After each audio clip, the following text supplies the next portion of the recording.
ఉనికి ఉనికి సృజింపబడని పూర్వముగా ఆధారమైనది సృష్టికి విజ్ఞానముగా.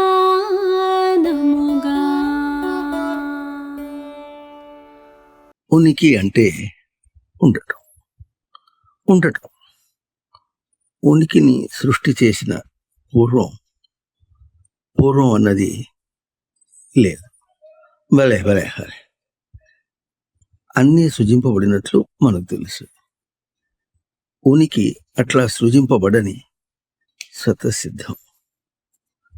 అయితే ఉనికి సృష్టిని కల్పించిందా, చేసిందా? ఎబ్బే లేదు. పిచ్చులు వెరులు ఎత్తి ఉనికి సృష్టిని ఎందుకు చేస్తుంది? చేయదు. చేయదంటే చేయదు, ముమ్మాటికి చేయదు, ససేమిరా చేయదు. సృష్టి అసలు లేదు, అసలే లేదు. పచ్చి అబద్ధం కాదా? కంటి కనపడుతుంటే లేదంటారే. అదిగో అది అట్లాగే విరుచుకుపడద్దు. ఉన్నదంటే ఉన్నదేదో, ఉన్నది ఏమిటో చూపించు. అదిగో ఆ కనపడేదంతా సృష్టిగా. నీ కళ్ళు ఏమైనా పోయినాయా? గుడ్డేనావా? ఎదురు మాట్లాడటం కాదు, చూపించు. ఎంతసేపు ఉన్నది? నీ మనసు తిరిగేదాకానేగా, నీవు అనుకునేదాకానేగా. అనుకోవటం తిరిగిపోతే అన్న సృష్టికి ఉనికి లేదు, మారిపోయింది. ఇంకొక సృష్టిని చూపుతావు. నీ బుద్ధి తిరిగిపోతే, అంటే ఉనికిని గుర్తించటం తిరిగిపోతే, మారిపోతే, ఇట్లా ఉన్నది అంటున్న ఉనికి తుంపులై కనపడకుండా పోతుంటేనో, అనుకోవటానికి అందకుండా పోతుంటేనో, మళ్ళీ తెచ్చుకునే ఉపాయమే లేకపోతేనో, మళ్ళీ ఉన్నదని ఉనికి చెప్దామంటే లేనిది, ఇట్లా పతనమయ్యే ఉనికి ఏది? మరి ఇల్లు, సంసారం మొదలైన సృష్టి అన్నీ రకరకాల గ్రహింపులై, మనస్సులై, బుద్ధులై తెంపులుగా తెగినవై, లేనివే అయినాయి. ఉనికిని అందించడం లేదు. ఓడలు మార్పులు చెందటంలో దిట్టాయి, మార్పుల్లో ఎదుగుతానంటూ కుప్పకూలుతున్నది. ఇక ఓడలకు కూడా ఉనికి లేదు. అంటే ఉనికి అన్నది బయటతో పోల్చి కాదు. ఎందుకు కాదు? మళ్ళీ మొదటికే వస్తున్నా. బయటతో పోల్చి ఉనికి తెంపులుగా వెళ్ళిపోయేవే. ఇక బయట ఎక్కడ ఉనికి? ఉనికి గుర్తింపుతో పోల్చియే. ఎవరి గుర్తింపు? సరిగ్గా అడిగావు, విను. ఎవరు అన్నవాడు కూడా ఉనికి కంటే బయటే. ఆ ఎవరు? ఉనికిని చూపలేనివాడు, చూడలేనివాడు. గ్రహింపు అంటే ఆ ఎవరో కాదు, వాడు బయటను గ్రహించుట కాదు. ఇక ఉనికిని గురించి ఇంత స్పష్టమే అయినా,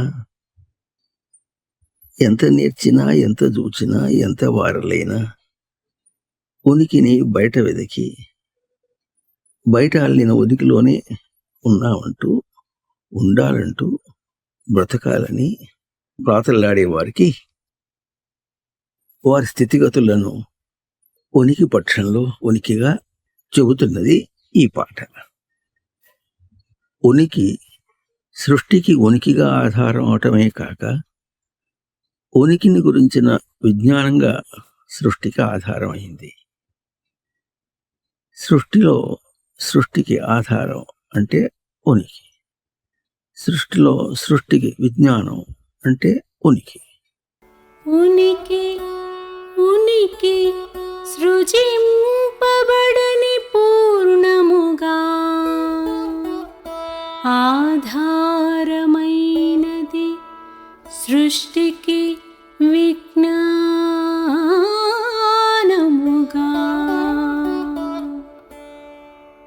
బయట చూపిన ఉనికి రూపాలన్నీ తెంపులే అయ్యి లేనివిగా రుజువు అవుతుండగా ఉనికికి పూర్ణత్వమును సందేహిస్తున్నాడు మనిషి. ఉనికిని ఊహించలేని వాడే అవుతున్నాడు.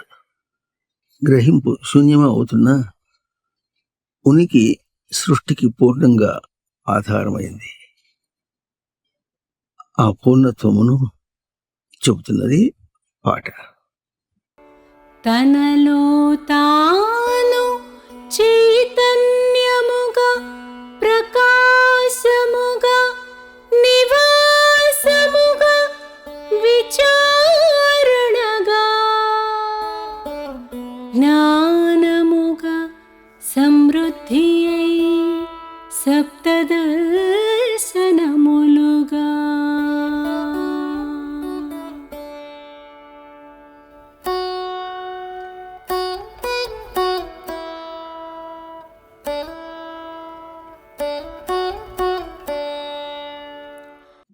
తనలో తాను అంటే ఏ ఇతర ఆశ్రయం కానీ ఆధారం కానీ సహాయం కానీ లేక లేనిది కానీ ఉనికిని తనను తాను చైతన్యం చేసుకుంటుంది. తన చైతన్యం తనకు ప్రకాశంగా తెలుస్తున్న వెలుగుగా తనకు తెలుస్తున్న తన ఉనికి చైతన్యంలో నివసిస్తూ ఇట్లా ఉనికి చైతన్య ప్రకాశ నివాస లక్షణముల్లో తన ప్రవర్తనను తానే స్వీకరిస్తూ సమన్వయమైన ఈ ఉనికిని సత్తును జ్ఞానంగా ఎరుకలో నిలుపుతూ ఈ విధంగా ఉనికి తనలో తనకు సమృద్ధిగా ఉనికి సప్తదర్శనములైనది. ఉనికి తనలో తనకే సమన్వయమైన దర్శనమైంది. ఉనికి ఉనికి గ్రహింపబడని పూర్వముగా ఆధారమైనది నరునికి విజ్ఞానముగా.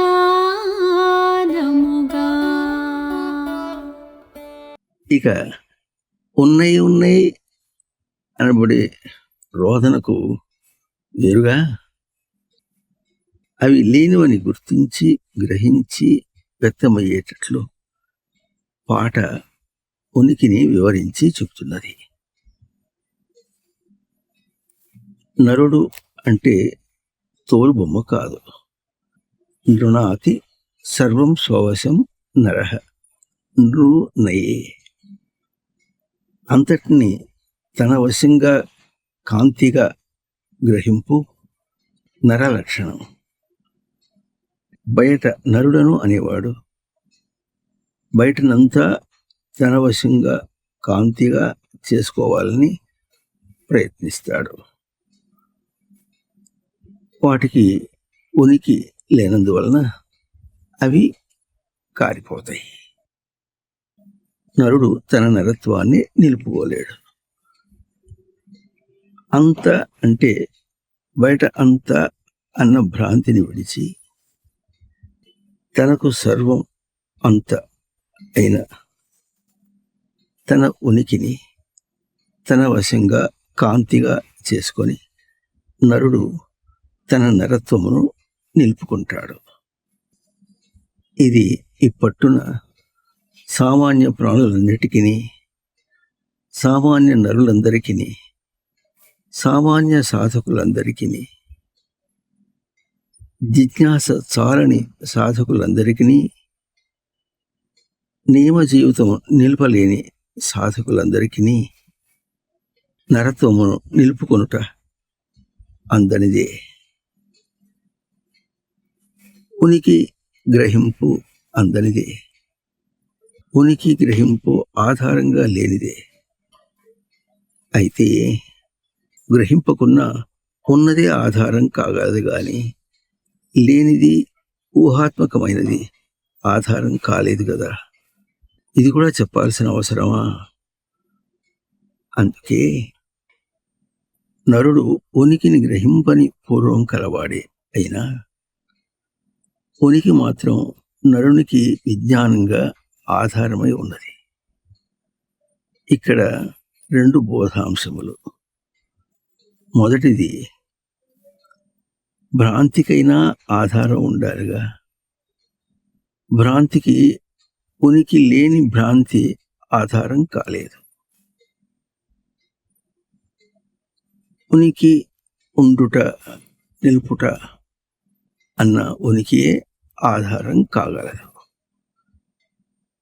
రెండవది, సమన్వయమైన ఉనికి ఎప్పటికప్పుడు ఉనికి లేమిల వ్యత్యాసం అనుభవంలో దర్శనంలో తెలియజేస్తూ ఇట్లా విజ్ఞానాత్మకంగా ఆధారమై ఉన్నది. నరుడు తరింప ఇంకేం కావాలి? ఉనికి ఉనికి గ్రహింపబడని పూర్ణముగా ఆధారమైనది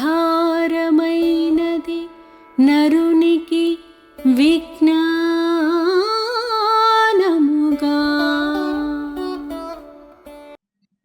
ఇంతేకాదు, ఊహ కూడా అందని నరునికి అంతా తన వశం కాంతిగా చేసుకోవాలని విర్రవీగే నరునికి, ఉనికిని నిలుపుట జారిపోయే నరునికి ఎప్పటికప్పుడు సమన్వయమైన ఉనికిని సవరిస్తూ సమన్వయమైన ఉనికిలో నిలుపుతూ ఊహాత్మకమైన ఉనికిలో ఉనికి అందని బాధను తెలియజేస్తూ ఉనికిని అందుకునే అందెలను అందిస్తూ ఇట్లా పూర్ణంగా ఆధారమైంది. ఆధారం పూర్ణమైంది. విజ్ఞానాత్మకంగా ఆధారమైంది. ఆధారం విజ్ఞానాత్మకమైంది. ఇది ఉనికి యొక్క పూర్ణత్వం, నరునికి ఆధారంగా ఉన్న పూర్ణత్వం. తనలో తాను చైతన్యముగా ప్రకాశముగా నివాసముగా విచారణగా జ్ఞానముగా సమృద్ధి అయి సప్తదర్శనములుగా.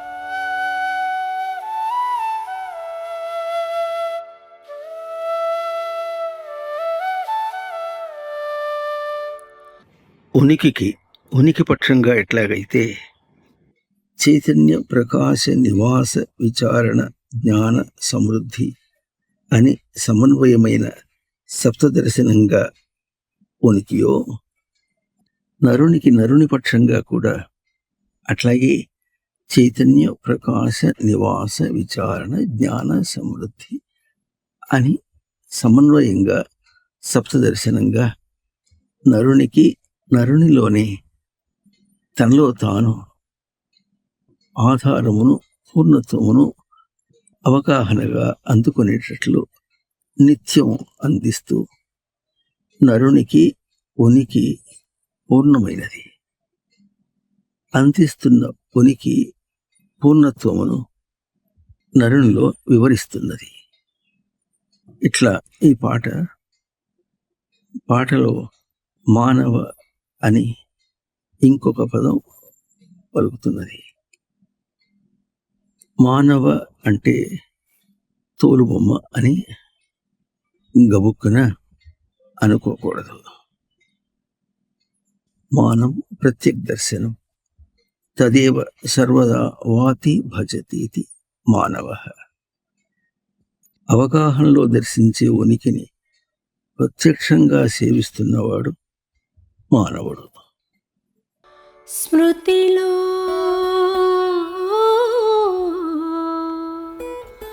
సప్తదర్శనములు ఆధ్యాత్మికముగా కుదింపబడి సంయుక్త వికాసముకుళములుగా తులామానమై కూర్చిన ఏకైక దర్శనముగా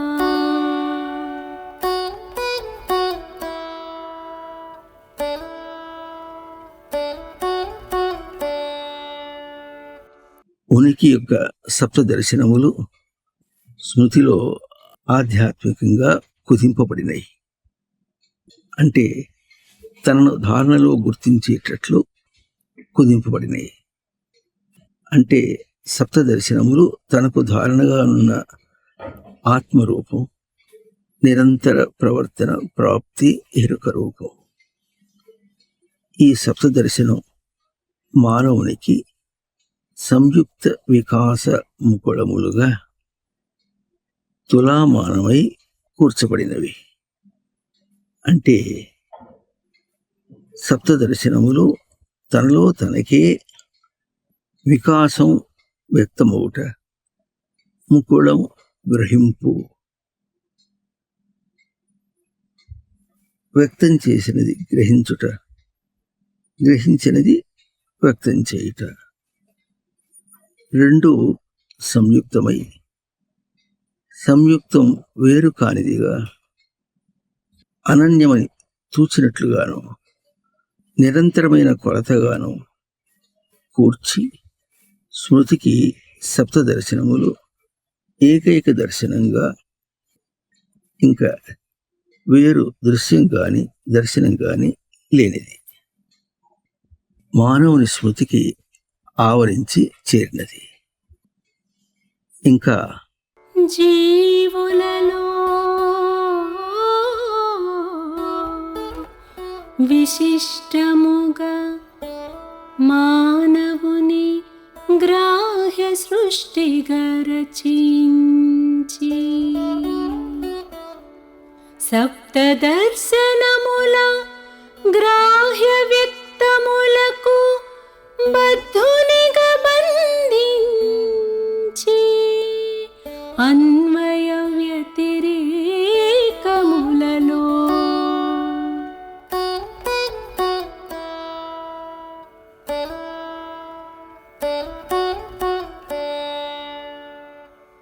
అమీబా నుండి బ్రహ్మ వరకు, అంటే సప్తదర్శనములను గుర్తించుట్లో కనీసం నుండి పూర్ణమునకు ఎదిగే వరకు వాటి వాటి సామర్థ్యం ఎంతైనా, ఎన్ని డక్కాముక్కీలు తింటూ తలకిందులైనా వాటి దురవస్థలకు ఉనికిలు ఇవ్వలేవు. అవి సప్తదర్శనములు ఏకైక దర్శనమైన ఉనికి ఎందే ప్రాధారణ కలిగినవిగా జీవిస్తున్న జీవులు, అట్లాంటి జీవుల్లో ఒకడైన మానవుని విశేషంగా ఉత్తమంగా సప్తదర్శనముల ఉనికిని గ్రహించగల గ్రాహ్య సృష్టిగా ఉనికి రచించింది. సప్తదర్శనముల సంయుక్త వికాస ముకుళమే గ్రాహ్య సృష్టి స్వరూపం. ఇట్లా సప్తదర్శనముల గ్రాహ్య వ్యక్తములకు బద్ధునిగా ఉనికి బంధించింది, అన్వయ వ్యతిరేకముల్లో బంధించింది. అంటే తన పక్షమైన సప్తదర్శనముల ఉనికిని గ్రహిస్తేనే బయట భ్రాంతి ఆటలకైనా. ఇది అన్వయ న్యాయం. తన పక్షమైన సప్తదర్శనముల ఉనికిని గ్రహించకుంటే బయట భ్రాంతికి ఆట లేదు. ఇది వ్యతిరేక న్యాయం. జీవులకు ఉనికి దర్శనానికైనా భ్రాంతి ఆటకైనా ఆశ్రయం సప్తదర్శనముల ఉనికియే. అని ఇట్లా రచించి బద్ధునిగా బంధించింది ఉనికి. ఇక ఈ ఉనికి ఆనతిని కాదని జీవులు గాని మానవుడు గాని దాటిపోలేరు కదా. ఇది ఉనికి అంటే. జీవనమును సప్తదర్శనముల పాలన పూరణలుగా చేసి సాధన సమముగా దేహ జీవ రచనలో కట్టుబడి కడతీరు కాల కథన తీర తీరులలో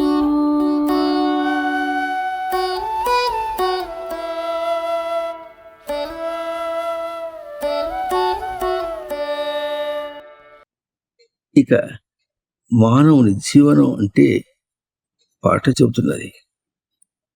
జీవనం అంటే సప్త దర్శనములను పాలన చేసుకుంటూ క్రమంగా గ్రహింపుకు పూర్ణం చేసుకొనుట.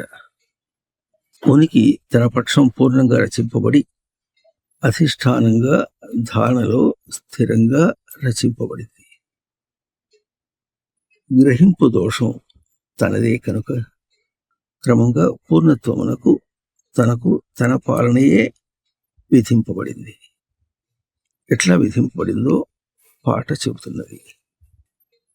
దేహ రచన అవకాశముల కూర్పుగా సాధన సమంగా అంటే సాధనకు వికలం కానిదిగా ఉన్నది. బయట కష్ట సుఖములన్నీ తాను వాటిని దాటవలసిన అవకాశములే. ఎందుకు దాటాలి?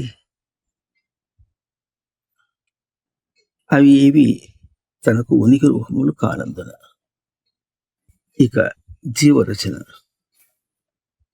సప్త దర్శనముల్లో జీవించుట నుండి తొలగనీయని రచనయే కనుక సాధన సమంగా అంటే సాధనకు వికలం కానిదిగా ఉన్నది.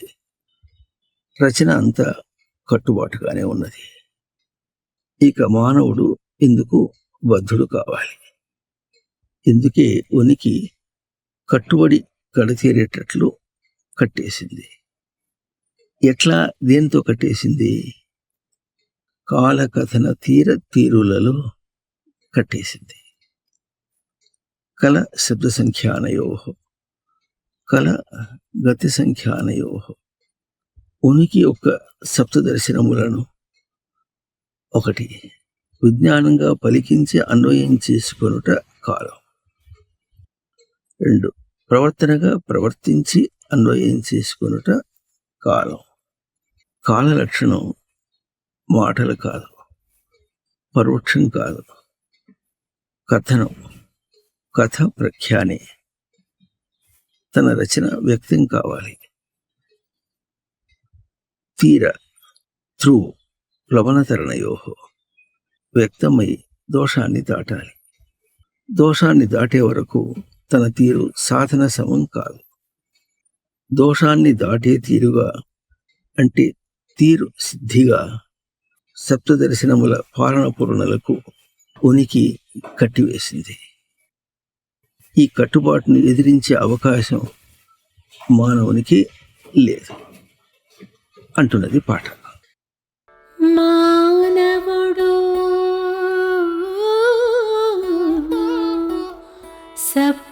సప్తదర్శనముల విద్యుదయస్కాంత పరిధిగా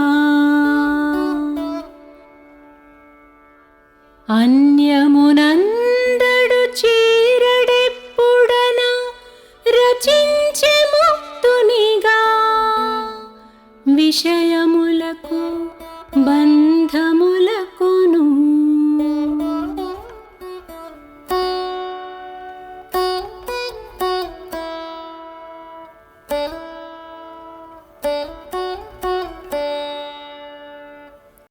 విశేషించి మానవుని సప్తదర్శనముల విద్యుదయస్కాంత పరిధిగా ఉనికి రచించింది. అంటే ఏమిటో వివరంగా మన ఈ వీడియోలో దర్శించండి, చూడండి. ఇక్కడ కూడా విందాం.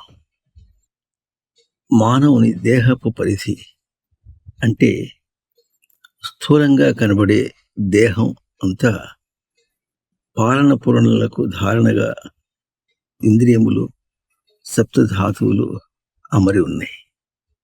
అవి బయట అన్న అంశమును అందుకోవు, అందుకోలేవు. బయట అన్న అంశమునకు చేరవు, చేరుకోలేవు. అమీబా నుండి మానవ జన్మ వరకు ఎడతెగకుండగా విసుగు విరామం లేక, విజ్ఞానం లేక, అజ్ఞానంతో అంతులేని కృషిని చేస్తున్న ఈ జీవుడు ఒక్క పిసరు కూడా బయటను అందుకోలేదు, చేరలేదు. కారణం ఏమిటి? అవి లేనివే కనుక, తన ప్రయత్నం భ్రాంతియే కనుక బయట అన్నది తనకు వమ్ము అయి అక్కడికి తన గురించిన ఉనికి ఎందు గుణపాఠమును పొందుతూ ఎదిగాడు. ఉనికినే పొందుతూ ఎదిగాడు, బయటను కాదు. అయినా అంతా అజ్ఞానమే. అయితే ఉనికి రచనయే సిద్ధించింది, తన భ్రాంతి కృషి సిద్ధించలేదు. అతని కార్యకారణములు పనికిరాలేదు. అతని ప్రవృత్తి, విషయవాసనలు, విషయములు లెక్కకు రాలేదు. అతని దొల్లిపోయే జన్మలు లెక్కకు రాలేదు. మానవుని విషయముల నుండి, బంధం నుండి ముక్తిని చేసింది ఉనికి. వక్రబుద్ధికి సప్తదర్శనములచే వీడిన గతి దుఃఖములలో సృష్టి అందించును సప్తదర్శనములను ఎల్లవేళలందును విషయ ప్రీతి తొలగించుచును.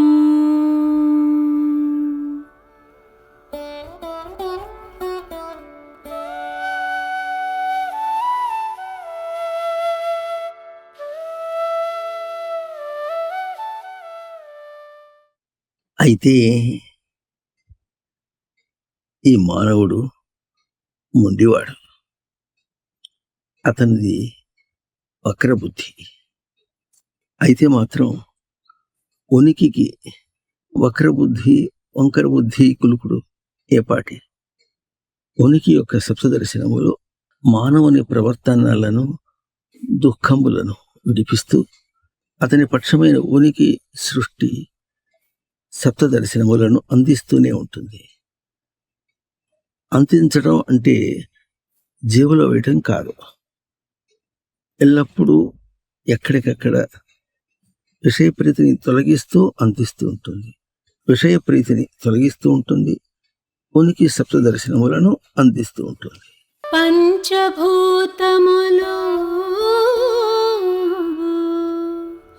సప్తదర్శనములను సప్తస్పర్శాది అర్థములలో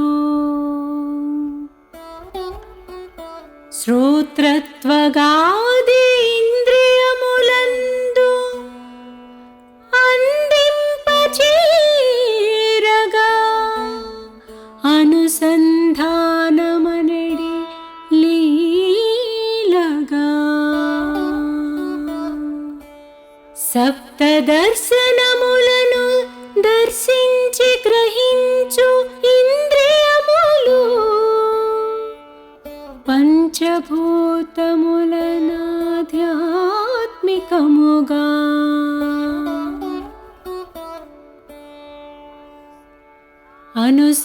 అనుసంధానమనడి లీలచే సృష్టి అలరుచున్నది నిత్య వర్తమాన తేజముగా. పంచభూతములు శబ్దస్పర్శ రూపరసగంధములనడి అర్థములలో, ప్రయోజనములలో, ప్రయోగములలో శ్రోత్ర త్వక్చక్షుజిహ్వాఘ్రాణ ఇంద్రియములకు ఉనికి యొక్క సప్తదర్శనములను అందిస్తూ ఉంటుంది. ఇది మానవునికి పంచభూతములకు మధ్య సప్తదర్శనముల అనుసంధాన ప్రక్రియగా రచన. ఇంద్రియములు ఉనికి యొక్క తేజస్సు చేత ఉనికిని దర్శింపక మనుగడ లేనందున సప్తదర్శనములను క్రమంగా దర్శిస్తవి, గ్రహిస్తవి. ఇట్లా పంచభూతముల ప్రయత్నమును ఆధ్యాత్మికంగా తీసుకుంటాయి. ఈ అనుసంధానం అనేది లీలను నిత్యవర్తమాన తేజస్సుగా నిలుపుతూ సృష్టి ఉనికి యొక్క సప్తదర్శనములుగా వెలుగుతున్నది. ఇది సృష్టి అంతా ఉనికి లీల. ఇట్లా సృష్టి అంటే ఉనికి మాత్రమే, ఉనికి అధిష్టానమే, ఉనికి యొక్క ధారణయే. ఇక సృష్టి ఇతరముల ధారణ లేదు, భ్రాంతి ఆట లేదు. పాట యొక్క నీతి బోధ ఇంకెప్పుడు ఇది కర్ర, ఇది కొండ, ఇది దృశ్యం, ఇది పెండ్లాం పిల్లల సంసారం, ఇది కష్టం, ఇది సుఖం, వీరు నావారు, వీరు ఇతరులు అని, ఇది దేహం, ఇది రోగం బాధ, ఇవి పంచమహాభూతములు అని, ఇది సృష్టి, ఇది ప్రపంచం, ఇది జగత్తు అని సృష్టిని గుర్తించవద్దు. మరేం చెయ్యాలి అంటే, ఇది ఉనికి కాదు, ఇది ఉనికి నిలిపిన జీవం, జీవనం కాదు అనేది గుర్తింపును అంతటా ఎల్లప్పుడూ అభ్యాసం చేస్తూ పోతే క్రమంగా గ్రహింపుకు ఉనికి యొక్క సప్తదర్శనములు అధిష్టానమును అంటే స్థిరమైన ధారణను చేరుతాయి. ఓం తత్ సత్. ఉనికి ఉనికి సృజింపబడని పూర్వముగా ఆధారమైనది సృష్టికి విజ్ఞానముగా.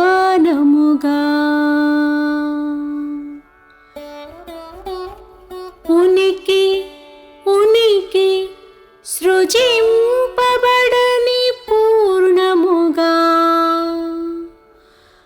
ఆధారమైనది సృష్టి